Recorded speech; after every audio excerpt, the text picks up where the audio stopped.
The Soviet Communist Party has not faced a serious internal threat to its political rule since the 1920s.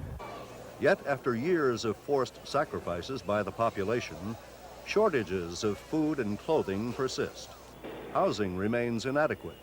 Intellectual and artistic expression are stifled, and growing corruption reaches into all levels of society. The Soviet people respond with public displays of cynicism, but they almost never openly challenge the authority of the leadership. The Soviet regime does not hesitate to enforce its rule through the violent suppression of individual liberty, but it prefers to use less onerous methods of control, such as various propaganda techniques. The use of propaganda from cradle to grave by the Kremlin has helped to ensure at least the passive acceptance of its rule by the Soviet people.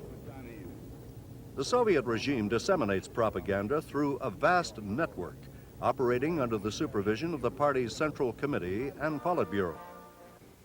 This propaganda network encompasses over 4,000 newspapers, a large book publishing empire, a nationwide radio and television system, and an incessant stream of public lectures. For example, about 15 million lectures are given each year by the Knowledge Society, a major component of the propaganda network. The regime also works through mass public organizations such as the Communist Youth League and trade unions, the agitation and propaganda component of the armed forces, and the national educational system to indoctrinate various elements of the population. Moreover, party propaganda professionals are dispatched continuously to enforce ideological conformity within the vast network and to provide the appropriate party lines. Socialist indoctrination, Soviet style, is introduced early in a child's education. Each classroom contains its own Lenin corner, a small area set up to deify the exploits of Lenin as the great leader of the first socialist revolution in the world. In music class, for example, children learn to express their love for Lenin through hymns that are sung on holidays. Soviet elementary education is characterized by a suffocating paternalism. An assurance of personal security is offered by the state in return for strict conformity and the suppression of individual expression. In art classes, for example, all children are required to draw the same object in exactly the same way and using the same colors. Also, there is no ambiguity for Soviet school children. There are only right and wrong answers, and repetition of the so-called right answer is the basis of Soviet learning. In this manner, the natural spontaneity of Soviet children is sternly but gently controlled by the teacher, and thereby guided along the path of socialist behavior considered proper by the state. Individuality has always been discouraged in Russia. The head or patriarch of the family set the rules of behavior, and dissent by other members was not tolerated. This pattern has been continued by the state. Soviet citizens are continuing the tradition and are encouraged from childhood to suppress their individual aspirations in favor of collective or state interests. As a result, they often appear to be fearful of individual expression, and many have grown dependent on a paternalistic government which is more than willing to make decisions for them. But the leadership's dream of a socialist society where everyone works in unison to build communism and where discipline and order are self-imposed seems more distant than ever. Because of this, the regime is compelled to issue an endless stream of rules and regulations in an effort to direct the lives of the Soviet people.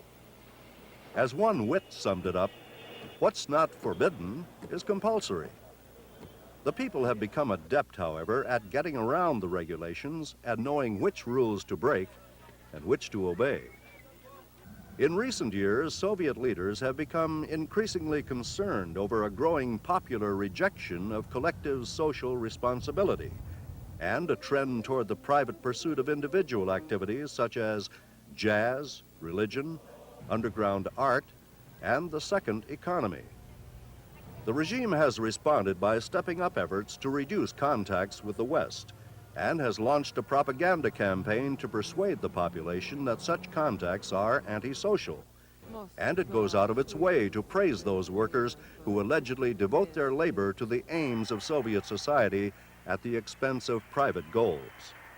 In fact, Soviet television regularly offers generous portions of good news regarding the achievements of ordinary citizens, often depicting them as heroes. The leadership is well aware that the welfare-oriented features of the system are those that have brought the most positive response from the people.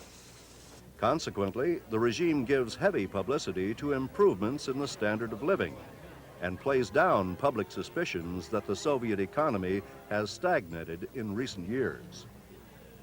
While admitting that the Soviet Union lags behind the West in providing consumer goods, its propaganda machine explains this by saying that Russia had been a backward country at the time of the revolution, and that progress toward the socialist idea had been halted by World War II.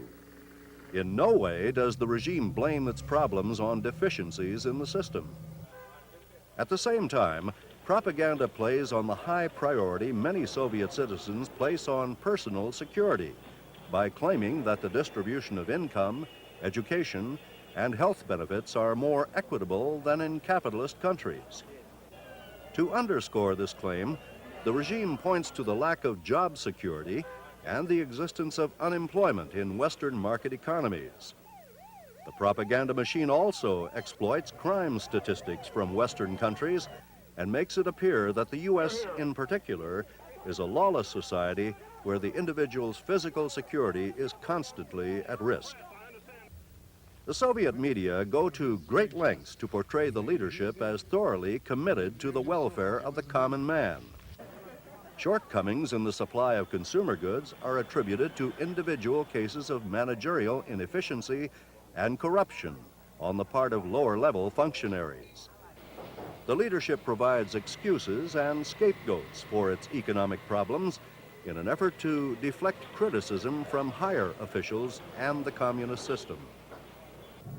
The identification of Russian nationalism with Soviet communism is an important aspect of Soviet propaganda. Perhaps the achievements of the Soviet Union since the revolution have been purchased at such great personal and national sacrifice. The Soviet Union's status as a world power allows the regime to draw from a deep well in the Russian personality, love of country. The leadership has played on this impulse with a considerable degree of success, and by cleverly tying Russian nationalism to Soviet communism, has produced Soviet patriotism. The result is an important social bond, even among some members of non-Russian national minority groups. In this vein, the party fully utilizes propaganda to exaggerate the achievements of the Soviet Union while portraying Soviet involvement in the Third World as benevolent aid to developing countries who are trying to escape from so-called Western imperialism.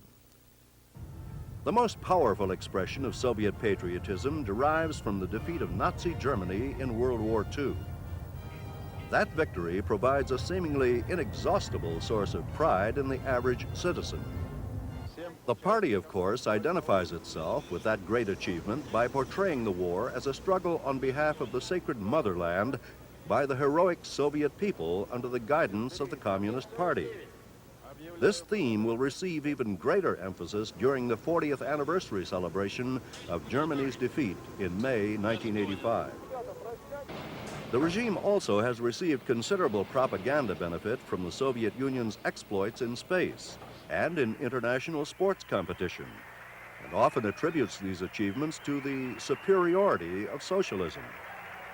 Sports, moreover, is seen as an outlet for popular energies and a distraction from the hardships of daily life. The Soviet Union has often been referred to in the West as a closed society, and the regime's ability to insulate the population from exposure to foreign information and ideas not only confirms this notion, but provides it with a major prop for the Soviet system. Xenophobic nationalism was not discovered by the Bolsheviks, however. It has its roots in old Russia. Throughout Russian history, contacts with foreigners were discouraged, and it was practically impossible for a foreigner to live or operate a business in the country. Until 1703, all domestic and foreign news was deemed a state secret, and foreign news has been regarded with deep suspicion ever since.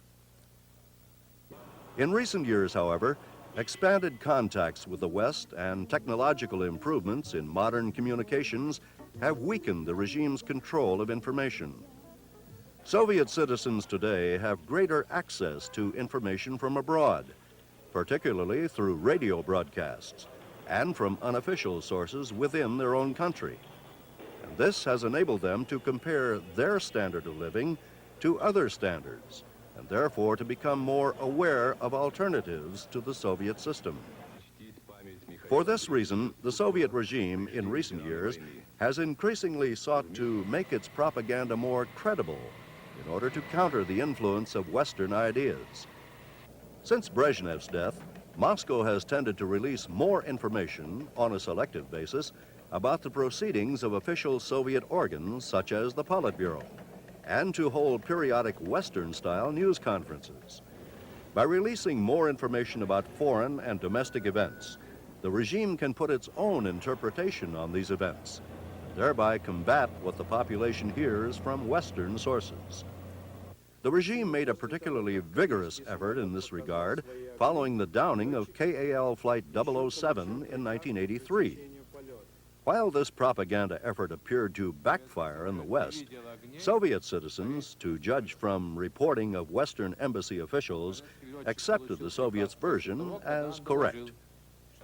Party leader Konstantin Chernenko has called for an increased counter-propaganda campaign to resist what he calls the full-scale information and propaganda invasion launched by the United States against the Soviet Union.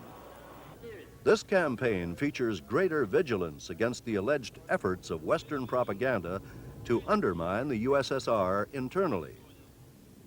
In addition, Soviet counter-propaganda denigrates all dimensions of life in the West, charges the United States with acting to increase the danger of nuclear war, and accuses Washington of engaging in a wide variety of transgressions in the international arena. These allegations include fomenting terrorism in the Third World, supporting the apartheid policy in South Africa, and establishing hegemony over Latin America. At the same time, the regime has acted more vigorously to suppress unofficial sources of information within the country, such as underground publications, and to reduce the population's susceptibility to foreign news by jamming foreign radio broadcasts and by limiting contacts between Soviet citizens and foreigners. In this regard, the regime has increased its efforts to reinforce a psychology of distrust of foreigners and to equate any criticism of the Soviet system with disloyalty to the motherland. In fact, Moscow has recently broadened the definition of treason in a way that makes virtually any association with foreign residents suspect. The most ruthless propaganda, however, is reserved for the Soviet dissidents, those who openly and brazenly dare to challenge the regime's authority. No effort is spared to isolate, ridicule, and publicly humiliate such individuals. Given the reaction to this treatment by the average Soviet citizen, which is manifested by either silence or outright support for the government, the regime has largely succeeded in portraying the dissidents as disloyal and fully deserving imprisonment and exile. Furthermore, the regime often compels any defector who returns to the Soviet Union to publicly denounce his or her decision to leave and to denigrate the West as an undesirable place to live. The return of Stalin's daughter, Svetlana, is a good case in point, and the television interview with Oleg Bitov, who defected and returned, is another vivid example.